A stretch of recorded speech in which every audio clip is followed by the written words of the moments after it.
wonder how many times Family Guy has managed to predict the future with surprising accuracy? While the show isn't quite on the same level as The Simpsons when it comes to eerie foresight, it still has its fair share of moments where jokes, gags, or seemingly random plot points have ended up reflecting real-life events. In Season 10, Episode 20, Leggo My Mego, we can see a classic scene of Meg getting bullied by her peers at school. They all gang up on her in dodgeball, and she is left to fend for herself against a horde of dodgeballs. Even the disabled girl in a wheelchair, who you might expect to be more empathetic, doesn't hesitate to join in on the bullying. Classic Family Guy, always hating on Meg. Meg, desperate for someone to listen, confides in her friend Ruth, hoping to find some sympathy or at least a bit of understanding. It's torture! It's worse than sitting next to a baby on an airplane!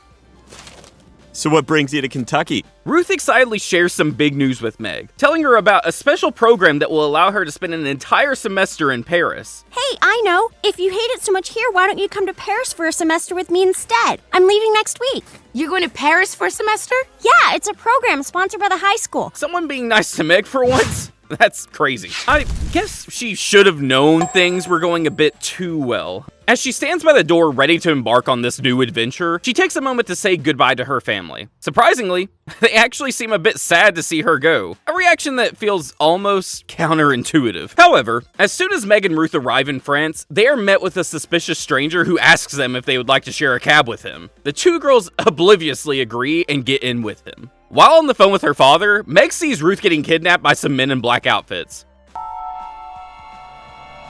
Oh my god! They've got Ruth! I wonder what ethnic minority they belong to. She hears them coming for her, and after getting some terrible advice from Peter, I need you to listen to me very carefully. Panic. Pay no attention to detail. Then hide under the bed, but leave 2 of your feet sticking out. She attempts to hide under the bed to throw them off, but the men find her and drag her out mercilessly. Poor girl. After Peter has a brief and utterly misguided conversation with the kidnappers, he tries to negotiate, offering them a laughably small sum of money in an attempt to secure Meg's release. I will never be able to find you. But what I do have is $2 and a Casio wristwatch. However, in response to Peter's pathetic offer, one of the kidnappers says something cryptic before hanging up.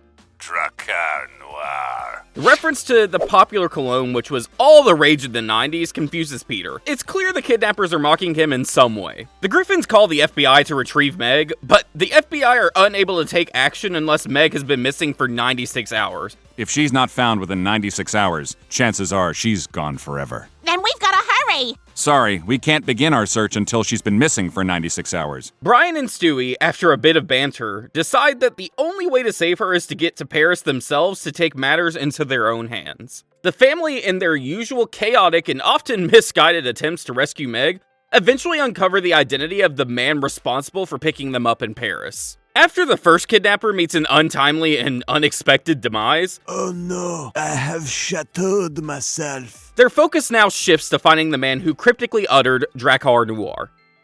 Dracar Noir. I can use the voice recognition software in this recorder to confirm a match. After they find a match, Stewie shoots the other two guys and they have an epic fight with the main bad guy, who finally tells them that they kept the girls upstairs. They learn from one of the captives that Meg is being held for an auction. The boys arrive at the auction house, and that's where Family Guy's first prediction on the list occurs. I have 50,000. I have 75,000. Thank you, Brett Ratner. While bidding is going on, we hear a bid come in from Brett Ratner, who gets exposed later on in the following years for sexual misconduct allegations. Although Meg makes it home safe and sound, we wonder what happened to the real-life victims of Brett Ratner, and how many auctions he might or might not have attended.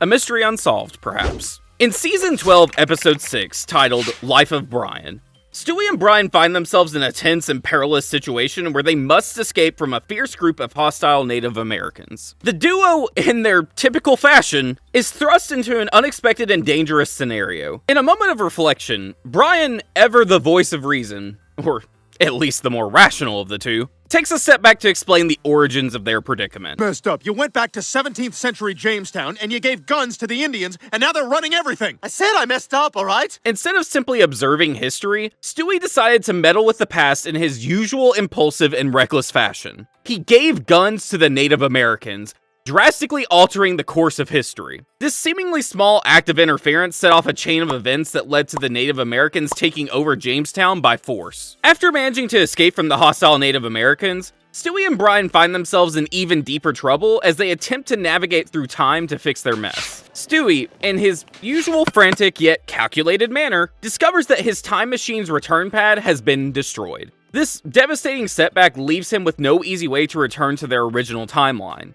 Not one to give up easily, Stewie decides that the only course of action is to seek out help from none other than an alternate timeline version of himself. Stewie and Brian manage to make it to the alternate Griffin's house, where they find the teleporter from the alternate dimension Stewie. Stewie and Brian attempt to get the guns back by claiming that they are from the gun company. Listen, we've just been informed that these guns are defective.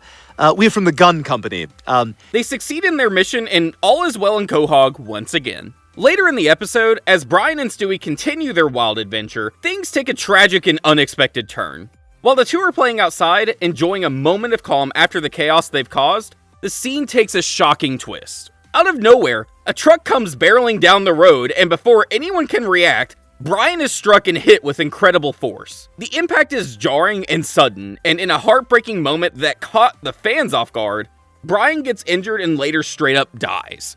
Much like his character Brian O'Connor from the Fast and Furious films, actor Paul Walker was an avid car enthusiast. However, Walker was tragically killed in a high-speed car accident on November 30th, 2013. Brian Griffin's death in a vehicular-related accident actually happened just 1 week before this. Both Brians meeting their fate in the same week struck several Family Guy fans as rather spooky. In Family Guy's Season 7, Episode 14, We Love You Conrad, Brian and Stewie criticize Brody Jenner for being a douchebag. Stewie implies he can't believe that Bruce Jenner is the mother of Brody Jenner, where Brian corrects Stewie by saying that Bruce Jenner is not a woman.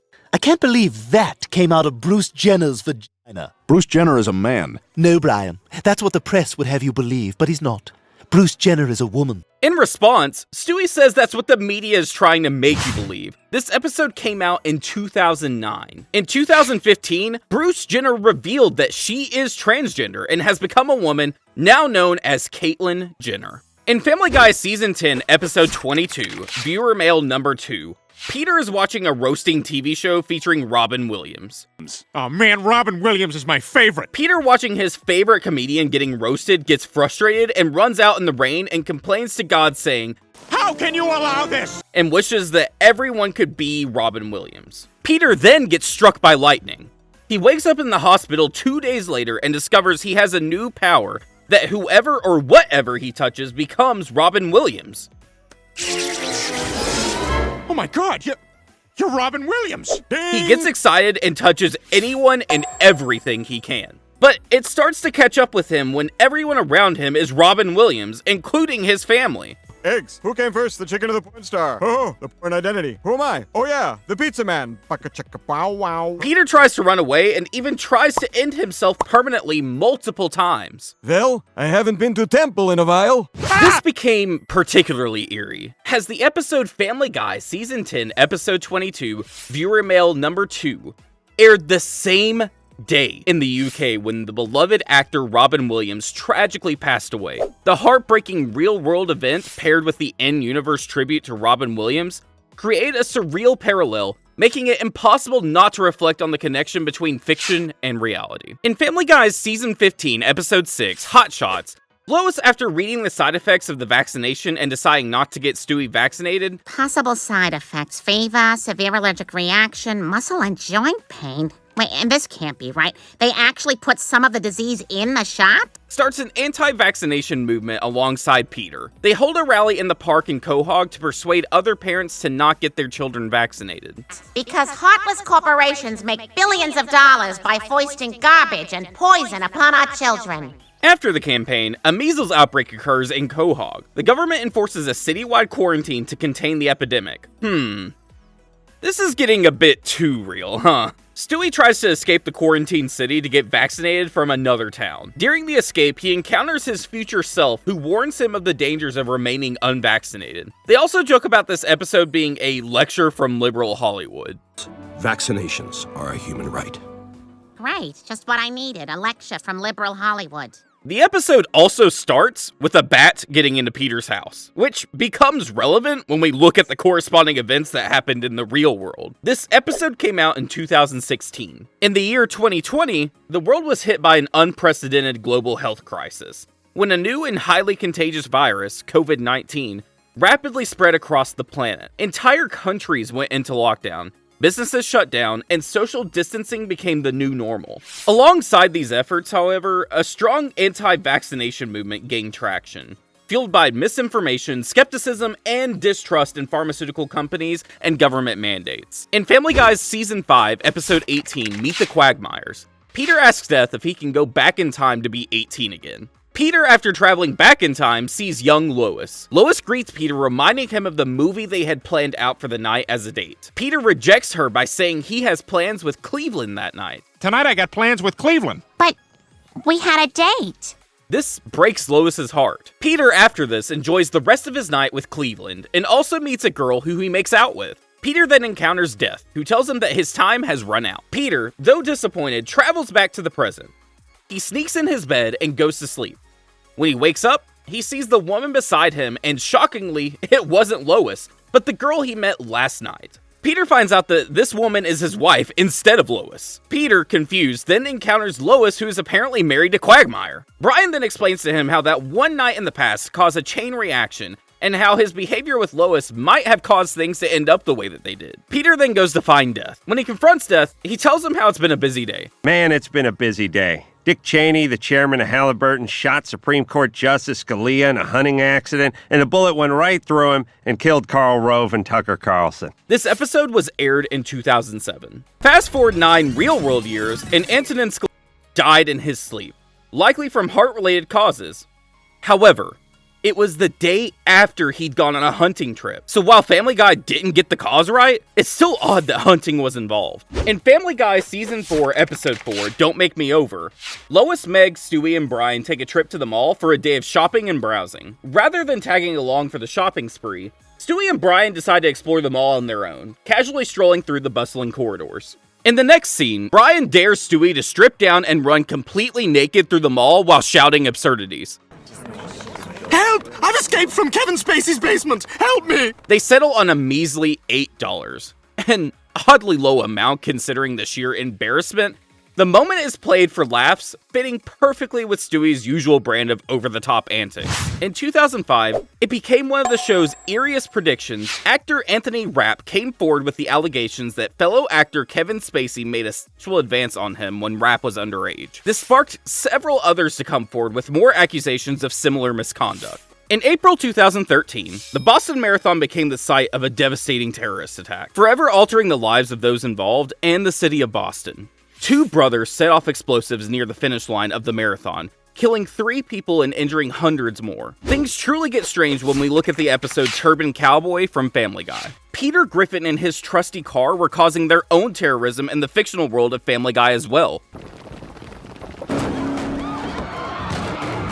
Peter's reckless behavior and his car's bizarre adventures often led to hilarious and sometimes destructive consequences for the residents of Quahog. In fact, in various episodes, Peter's car is either directly involved in his wild antics, or is the vehicle of choice when he's embarking on absurd and over-the-top schemes. The Season 14 episode titled The New Adventures of Old Tom begins with Lois confronting Peter in frustration about her missing underwear, demanding to know what happened to them. Oh, sorry about that. Me and the guys were using them to shoot crab apples at Old Man McCratchen's truck.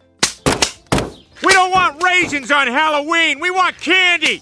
As if it were the most normal thing in the world. Lois, feeling both annoyed and exasperated, decides to take the entire family on a trip to the mall so she can buy herself some new underwear and put an end to Peter's nonsense. When Lois is finally ready to leave for the mall, Peter, as usual, finds a way to delay things, wasting time and dragging his feet. Fed up with his antics, Lois decides not to wait any longer and tells him that they are leaving without him. You know what? Forget this. We're leaving. You find your own way home. Peter, now stranded at the mall with no way home, suddenly hears an announcement over the loudspeaker stating that the mall is about to close for the night. As he starts to panic, wondering how he's going to pass the time, his eyes land on a small kiddie train ride. The next morning, Peter's ridiculous misadventure at the mall makes headlines. with local news stations eagerly covering the bizarre ordeal. As the report airs, the camera cuts to a disheveled and heavily injured Peter. The wind on my skin is like knives. Lois seems far less concerned about his well-being than she is about the handsome new reporter covering the story, Dallas Portland. But did you see that sweet new piece of ass, Dallas Portland? Oh, I don't know. Her friend, equally captivated by the charming journalist, wholeheartedly agrees, swooning over him just as much as Lois does. Later that evening, Peter finds himself at the local bar, where he unexpectedly runs into longtime news anchor Tom Tucker. Tom, clearly irritated and nursing a drink, vents his frustrations about Dallas Portland. Yeah, tell me about it. Since he arrived, our ratings have skyrocketed. They're grooming Dallas, which means I'm on my way out. What? A cutaway implies that Charlie Rose is doing the news after drinking heavily the night before. Today on CBS This Morning, we'll be talking about how much sleep you need to not be drunk from the night before. That's not what we're talking about. That's what I'm talking about. Little did the Family Guy writers know that Rose would fall much further than reading the news hungover. In 2017, a year after the episode was aired, Rose was fired from both CBS and PBS after multiple allegations of sexual harassment going back decades. So it turns out Family Guy isn't just a wild, funny cartoon. It's actually predicted a bunch of real-life events and ended up being eerily spot on. Maybe the writers really do know something we don't. That's it for today's video. Click one of the videos on screen, and I'll see you in the next one.